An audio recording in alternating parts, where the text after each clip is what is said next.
Alice अपनी बड़ी बहन के साथ नदी के किनारे बैठी थी। बहन की किताब में न तो कोई तस्वीरें थीं और न ही संवाद। एलिस को वह बेहद उबाऊ लग रही थी।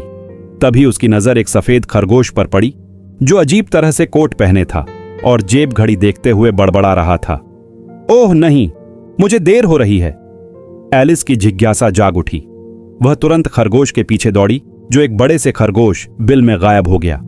बिना कुछ सोचे एलिस भी उस बिल में घुस गई और फिर वो गिरती चली गई, एक बेहद लंबी और अजीब सुरंग में।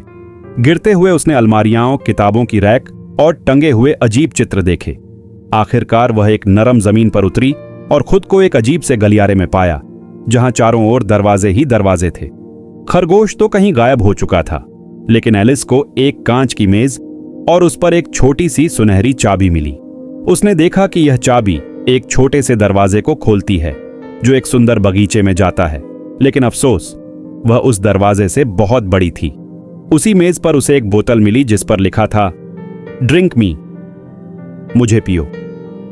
थोड़ा झिझकने के बाद, क्योंकि खुशबू अच्छी थी और नाम उसके लिए ही था, एलिस ने बोतल से पी लिया। कुछ ही पलों में वह सिकुड़कर इतनी छोटी हो गई कि अब वह दरवाजे में जा सकती थी। लेकिन तभी उसे याद आया, चाबी तो मेज पर ही रह गई थी। अब वह इतनी छोटी हो गई थी कि चाबी तक पहुंच नहीं पा रही थी। फिर उसकी नजर मेज के नीचे एक डिब्बे पर पड़ी जिसमें एक केक था जिस पर लिखा था ईट मी, मुझे खाओ। जैसे ही उसने केक खाया वह इतनी बड़ी हो गई कि कमरे में ही समा नहीं रही थी।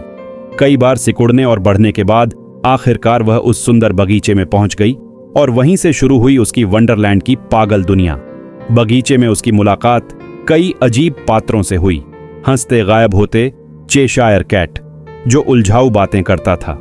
फिर था मैड हैटर की पागलपन भरी चाय पार्टी जहां बैठना भी एक चुनौती था।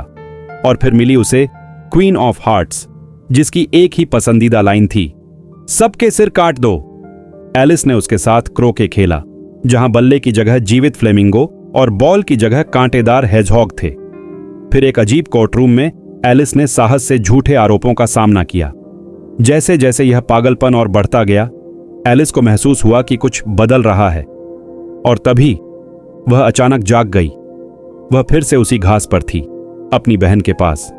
उसे समझ आ गया कि वंडरलैंड की यह पूरी यात्रा बस एक अनोखा सपना थी, लेकिन उस सपने ने उसके भीतर हमेशा के लिए जिज्ञासा और कल्पना की एक दुनिया जगा दी थी।